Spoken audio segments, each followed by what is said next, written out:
السلام علیکم، کیسے ہیں آپ سب لوگ؟ امید ہے آپ سب لوگ خیریت سے ہوں گے۔ بسم اللہ الرحمن الرحیم۔ شکر کرتی ہوں اللہ کے نام سے جو بڑا مہربان نہایت رحم کرنے والا ہے۔ وہ کون سی جگہ ہے جہاں اللہ موجود نہیں؟ کیا آپ جانتے ہیں حضرت علی رضی اللہ تعالیٰ عنہ سے پوچھا گیا اب تک کا سب سے مشکل سوال۔ یہودیوں نے حضرت علی رضی اللہ تعالیٰ عنہ سے پوچھا کہ بتائیں جہاں خدا موجود نہیں ہے وہ کون سی جگہ ہے؟ بسم اللہ الرحمن الرحیم۔ ناظرین، اللہ تعالیٰ نے حضرت علی رضی اللہ تعالیٰ عنہ کو عقل و خرد کی اس قدر رافع و اعلیٰ صلاحیتوں سے نوازا تھا کہ جو مسائل دوسرے حضرات کے نزدیک پیچیدہ اور غیر حل شدہ سمجھے جاتے تھے انہی مسائل کو وہ آسانی سے حل کر دیتے تھے۔ اکابر صحابہ کرام رضوان علیہ السلام اجمعین ایسے اوقات سے پناہ مانگتے تھے کہ جب کوئی مشکل مسائل پیش آ جائے اور اس کا حل کہیں نظر نہ آئے تو حضرت علی رضی اللہ تعالیٰ عنہ اس کے لیے موجود ہوں۔ ایک دفعہ یہودیوں کی ایک جماعت حضرت علی رضی اللہ تعالیٰ عنہ کے پاس آئی اور وہ حضرت علی کرام اللہ وجہ کریم کے علم اور دانائی کے مقام سے واقف تھے۔ وہ نادان یہ سوچ کر آئے تھے کہ اگر کسی طریقے سے وہ حضرت علی رضی اللہ تعالیٰ عنہ کو علمی بنیاد پر شکست دے دیں تو اس سے مسلمانوں کو شرمندگی ہوگی اور ہر طرف ہمارا ڈنکا بجنے لگے گا۔ اس یہودی جماعت نے یہ بھی منصوبہ بنایا کہ ہم نہ صرف آپ سے سوال کریں گے بلکہ آپ سے سوال آپ کی کتاب یعنی قرآن مجید سے نہیں بلکہ اپنی کتاب یعنی توریت سے کریں گے۔ اس جماعت نے من ہی من میں یہ سوچ لیا تھا کہ اگر حضرت علی رضی اللہ تعالیٰ عنہ ہماری شرائط کے مطابق توریت سے جواب دینے پر راضی ہو بھی جاتے ہیں تو یہی ہماری جیت ہوگی، لیکن کیسے؟ ناظرین، یہودیوں کی جماعت کا ماننا کچھ یوں تھا کہ حضرت علی رضی اللہ تعالیٰ عنہ بہرحال حضرت محمد صلی اللہ علیہ وسلم کے ماننے والے ہیں اور حضرت محمد صلی اللہ علیہ وسلم پر قرآن پاک نازل ہوا، تو یہ بات ممکن نہیں کہ حضرت علی رضی اللہ تعالیٰ عنہ کسی صورت توریت کے سوالوں کا جواب توریت سے ہی دے سکے۔ ناظرین، یہودیوں اس کی جماعت کا سربراہ جس کا نام راز الجالوت تھا، اس کی زیر قیادت یہ جماعت حضرت علی رضی اللہ تعالیٰ عنہ کے پاس آئی تھی۔ راز الجالوت بولا، اے علم کے دانا، اے بڑے بولنے والے، اے علی، ہم لوگوں نے آپ کے علم کا بہت چرچا سنا ہے۔ حضرت علی رضی اللہ تعالیٰ عنہ کرام اللہ وجہ کریم مسکرا کر بولتے، تو کیا اس بات کی تصدیق کرنے آئے ہو؟ راس الجالوت بولا، ہم آپ سے چند سوالات کریں گے، آپ کو ان سوالوں کا جواب ہماری کتاب توریت سے دینا ہوگا، اور اگر آپ نے سب کے سامنے ہمارے سوالوں کے جواب دے دیے تو ہم آپ کو باب العلم مان لیں گے۔ حضرت علی کرام رضی اللہ تعالیٰ عنہ نے مسکرا کے جواب دیا، میں فی الحال اس بات سے بالکل غافل ہوں کہ تم لوگ کیا سوالات کرو گے اور تم کیا سوچ کر ادھر آئے ہو۔ اگر میں تمہارے سوالوں کے جواب دینے میں کامیاب ہو گیا تو کیا تم لوگ دین اسلام قبول کرو گے؟ یہودی اس بات پر آمادہ ہو گئے کیونکہ ان کی نظر میں تو حضرت علی رضی اللہ تعالیٰ عنہ ان کی کتاب سے انہی سے سوال نہیں دے سکتے تھے، تو بہرحال وہ اس بات پر آمادہ ہو گئے کہ اگر ان کے تمام سوالوں کے جواب انہیں توریت سے مل گئے تو وہ یہودی مذہب چھوڑ کر اسلام قبول کر لیں گے، اور یہ اس بات کی دلیل ہوگی کہ جن سے آپ نے علم سیکھا ہے وہ یقیناً اللہ کی طرف سے بھیجے گئے سچے نبی ہیں۔ ناظرین، اب تمام معاملات طے پا چکے تھے اور پورا مجمع خاموش ہو کر بیٹھ چکا تھا۔ سوالوں کا سلسلہ شروع ہوا۔ یہودی عالم راس الجالوت نے مجمع کی جانب دیکھا اور علم کے تکبر سے بھرپور لہجے میں سوال کیا، اے علی، یہ بتائیے کہ وہ کون سی چیز ہے جو خدا کے لیے نہیں ہے؟ یہودی یہ جانتے تھے کہ مسلمانوں کی کتاب میں درج ہے کہ ہر چیز اللہ کے لیے ہے اور اس بات کا جواب حضرت علی کے لیے دینا ناممکن ہوگا۔ مجمع میں بیٹھے تمام افراد سوچ میں ڈوب گئے کہ کائنات میں کوئی ایسی چیز بھی ہے جو اللہ کے لیے نہ ہو۔ تب حضرت علی رضی اللہ تعالیٰ عنہ نے بغیر کسی توقف کے فرمایا کہ تم جاننا چاہتے ہو کہ وہ کون سی چیز ہے جو اللہ کے لیے نہیں ہے؟ تو اس کا جواب ہے شرک۔ اللہ ہر قسم کے شرک سے پاک ہے۔ تمام مجمع جو بیٹھا سن رہا تھا بے ساختہ اللہ اکبر کہہ کر اٹھا اور سبحان اللہ کی صدائیں گونجنے لگی۔ ناظرین، اب راس الجالوت نے دوسرا سوال کیا، اے علی، یہ بتائیے کہ وہ کون سی جگہ ہے جہاں اللہ موجود نہیں؟ حضرت علی نے اس کو فوراً جواب دیا کہ اللہ تعالیٰ ہر جگہ موجود ہے۔ اس پر راس الجالوت بولا، اس سوال کا جواب آپ ہمیں ہماری کتاب سے دیں۔ حضرت علی رضی اللہ تعالیٰ عنہ نے فرمایا کہ کیا تمہاری کتاب میں یہ نہیں لکھا ہے کہ حضرت موسیٰ علیہ السلام کے پاس ایک فرشتہ آیا اور حضرت موسیٰ علیہ السلام نے اس سے پوچھا کہ تم کہاں سے آئے ہو؟ تو اس نے جواب دیا کہ میں 7ویں آسمان سے آپ کے پاس حاضر ہوا ہوں۔ اتنے میں حضرت موسیٰ علیہ السلام کے پاس دوسرا فرشتہ آیا تو حضرت موسیٰ علیہ السلام نے اس سے پوچھا کہ تم کہاں سے آئے ہو؟ اس نے جواب دیا، میں زمین کے 7ویں طبق سے آپ کے پاس حاضر ہوا ہوں۔ حضرت موسیٰ علیہ السلام نے پہلے فرشتے سے پوچھا، 7ویں آسمان میں تمہارے قریب کون تھا؟ فرشتے نے جواب دیا، میرے قریب میرا رب تھا۔ حضرت موسیٰ علیہ السلام نے زمین سے آنے والے دوسرے فرشتے سے پوچھا، تمہارے قریب کون تھا؟ تو اس نے جواب دیا، میرے قریب میرا رب تھا جو بڑی بزرگی والا ہے۔ تو اس سے یہ معلوم ہوا کہ بلندیوں کی انتہا ہو یا گہرائیوں کی انتہا، اللہ رب العزت ہر جگہ موجود ہے۔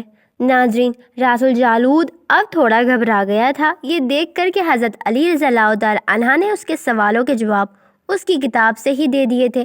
اب اس نے حضرت علی رضی اللہ تعالیٰ عنہ سے تیسرا سوال پوچھا کہ اے علی، یہ بتائیے کہ وہ کون سی چیز ہے جو خدا کے قریب نہیں ہے؟ حضرت علی رضی اللہ تعالیٰ عنہ نے فرمایا کہ ظلم ایک ایسی چیز ہے جو میرے رب کے قریب نہیں ہے۔ ناظرین، اب راس الجالوت نے بے در پہ شکست کھانے کے بعد اپنے سوالوں کا زاویہ بدل لیا۔ اب اس نے علمی سوال کے بجائے تاریخی اور سائنسی سوالوں کی طرف اپنا رخ موڑ لیا اور بہت ہی تکبر بھرے انداز میں اس نے پوچھا، اے علی، اس چشمے کا نام بتائیے جو زمین پر پہلی مرتبہ جاری ہوا۔ حضرت علی رضی اللہ تعالیٰ عنہ بولے کہ اس چشمے کو چھوڑو، پہلے یہ بتاؤ کہ تمہارے دل میں کیا ہے؟ اور تمہارے دل میں یہ ہے کہ وہ چشمہ بیت المقدس کی ایک چٹان کے نیچے ہے؟ راس الجالوت کے منہ سے بے ساختہ ہاں نکلا تو حضرت علی رضی اللہ تعالیٰ عنہ بولے کہ آج اپنی اصلاح کر لو، کیونکہ زمین پر بہنے والا پہلا چشمہ وہ نہیں جسے تم لوگ سمجھتے ہو، بلکہ زمین پر بہنے والا پہلا چشمہ وہ ہے جس سے حضرت خضر رضی اللہ تعالیٰ عنہ نے پانی پیا، اور یہی وہ چشمہ ہے جس سے آب حیات جاری ہوا۔ ناظرین، راس الجالوت اب مزید گھبرا گیا تھا۔ اس نے گھبراہٹ میں حضرت علی رضی اللہ تعالیٰ عنہ سے ایک اور تاریخی سوال کیا، اے علی، یہ بتائیے کہ وہ کون سا پتھر ہے جو آسمان سے پہلی دفعہ اتارا گیا؟ حضرت علی رضی اللہ تعالیٰ عنہ نے جواب دینے سے پہلے ایک جملہ کہا، یقیناً تم لوگوں کے ذہنوں میں پہلا پتھر وہ ہے جو بیت المقدس میں نصب ہے، لیکن تم اس بات کو کیوں بھول جاتے ہو کہ خانہ کعبہ بیت المقدس سے کہیں پرانا ہے اور حجر اسود اسی وقت نصب کیا گیا جب خانہ کعبہ پہلی دفعہ تعمیر ہوا تھا، اور وہی پھیلا پتھر ہے۔ یہودی آپ کے جوابات سن کر ہمت نہ کر سکے کہ انہیں غلط قرار دیں، کیونکہ آپ ان کے جواب انتہائی دلیل کے ساتھ دے رہے تھے اور ان کی اصلاح بھی کرتے جا رہے تھے۔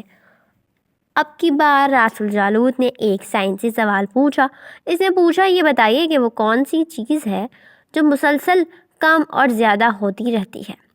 حضرت علی رضی اللہ تعالیٰ عنہ نے بغیر کسی توقف کے بولے کہ تم اپنی ماں وصال پر غور کرو تو تمہیں خود ہی اس سوال کا جواب مل جائے گا۔ راس الجالوت نے پوچھا، وہ کیسے؟ آپ نے فرمایا، کوئی دن اگلے دن کے برابر نہیں ہوتا، اسی طرح گزشتہ رات اگلی رات کے برابر نہیں ہوتی۔ یہی وہ دو چیزیں ہیں جو مسلسل کم اور زیادہ ہوتی رہتی ہیں۔ راس الجالوت نے جواب سن کر حضرت علی رضی اللہ تعالیٰ عنہ سے ایک اور سوال کیا کہ زندہ رہنے کی پہچان سانس لینا ہے؟ کیا کائنات میں کوئی چیز ایسی بھی ہے جو سانس لیتی ہے مگر زندہ نہیں؟ حضرت علی رضی اللہ تعالیٰ عنہ نے فرمایا کہ صبح جب نکلتی ہے تو سانس لیتی، حالانکہ صبح کے پاس نہ روح ہے نہ جان۔ یہ سن کر وہ جلدی جلدی بولا، اچھا یہ بتائیے کہ دنیا میں کون سی جگہ ہے جہاں سورج کی کرنیں ایک دفعہ تو پڑے لیکن دوبارہ اس جگہ کبھی سورج کی کرنیں نہیں پہنچ سکی؟ حضرت علی رضی اللہ تعالیٰ عنہ نے فرمایا، ہاں، یہ سمندر کی وہ جگہ ہے جہاں سے حضرت موسیٰ علیہ السلام اور ان کی قوم گزری تھی، اور سمندر اللہ تعالیٰ کے حکم سے 2 حصوں میں تقسیم ہو گیا تھا۔ بس اس قافلے کے گزرے ہوئے سورج کی کرنیں اس جگہ ضرور پڑی تھیں، لیکن اس کے بعد سورج کی کرنیں کبھی بھی وہاں نہیں پہنچ سکیں۔ ناظرین، جواب پاتے ہی اس نے حضرت علی رضی اللہ تعالیٰ عنہ سے پھر سوال کیا کہ یہ بتائیے کہ وہ کون سی 2 چیزیں ہیں جو ہمیشہ غائب رہتی ہیں، اور وہ کون سی 2 چیزیں ہیں جو ہمیشہ حاضر رہتی ہیں۔ حضرت علی رضی اللہ تعالیٰ عنہ نے فرمایا کہ آسمان اور زمین کی طرف دیکھو، یہ دونوں تمہیں کبھی غائب نہیں نظر آئیں گے، یہ دونوں ہمیشہ حاضر رہتے ہیں۔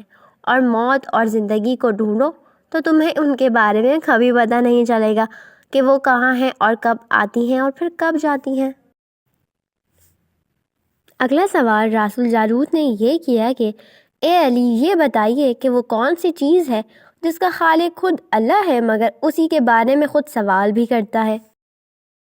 حضرت علی رضی اللہ تعالیٰ عنہ بولے، حضرت موسیٰ علیہ السلام کے پاس عصا کا خالق خود اللہ تعالیٰ ہے، اور اس عصا کے بارے میں اس نے خود حضرت موسیٰ علیہ السلام سے سوال بھی کیا اور پوچھا کہ موسیٰ، یہ آپ کے ہاتھ میں کیا ہے؟ پھر رسول جالوت نے اگلا سوال کیا کہ بیت اللہ کا طواف تو ذی حیات کرتے ہیں، لیکن اس بے جان چیز کے بارے میں بتائیں جس نے بیت اللہ کا طواف کیا۔ حضرت علی رضی اللہ تعالیٰ عنہ بلا توقف بولے کہ کشتی نوح ایک ایسی بے جان چیز ہے، طوفان کے دوران اس مقام پر پہنچی جہاں بیت اللہ ہے تو اس نے اس کے گرد 7 چکر لگائے۔ رسول جالوت نے باب العلم حضرت علی رضی اللہ تعالیٰ عنہ سے کئی سوال کیے اور تمام کے جواب آپ رضی اللہ تعالیٰ عنہ نے بالکل ٹھیک بلا توقف دیے۔ تو مجمع میں بیٹھے ہوئے ایک یہودی بولا کہ حضرت، دنیا میں ہر شخص سوچ کے جواب دیتا ہے، لیکن آپ تو ہر سوال کا جواب بلا توقف دے دیتے ہیں اور دیتے جا رہے ہیں۔ حضرت علی رضی اللہ تعالیٰ عنہ نے سوال کے بدلے اس یہودی سے ایک سوال کیا کہ اب بتاؤ تمہارے ہاتھ میں کتنی انگلیاں ہیں؟ اس نے فوراً جواب دیا 5۔ حضرت علی رضی اللہ تعالیٰ عنہ نے فرمایا تو نے بھی تو فوراً میرے سوال کا جواب دے دیا۔ اس یہودی نے کہا یہ علی، یہ کیسی بات ہوئی؟ مجھے معلوم ہے کہ میرے ہاتھ میں 5 انگلیاں ہیں۔ یہ سن کر حضرت علی رضی اللہ تعالیٰ عنہ نے مسکراتے ہوئے کہا مجھے بھی یہ سارے علم ایسے ہی معلوم ہیں جیسے تجھے یہ معلوم ہے کہ تیرے ہاتھ میں 5 انگلیاں ہیں۔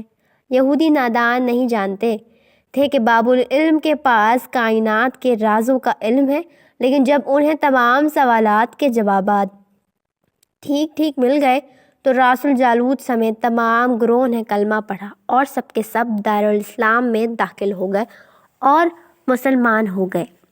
ایک دفعہ ایک شخص نے وصیت کی کہ اس کے 17 اونٹ اس کے 3 بیٹوں میں اس طرح تقسیم کیے جائیں کہ میرے بڑے بیٹے کو کل تعداد سے آدھے اونٹ ملے، منجلے کو کل اونٹوں کا 3واں حصہ، جبکہ سب سے چھوٹے بیٹے کو کل تعداد کا 9واں حصہ ملے۔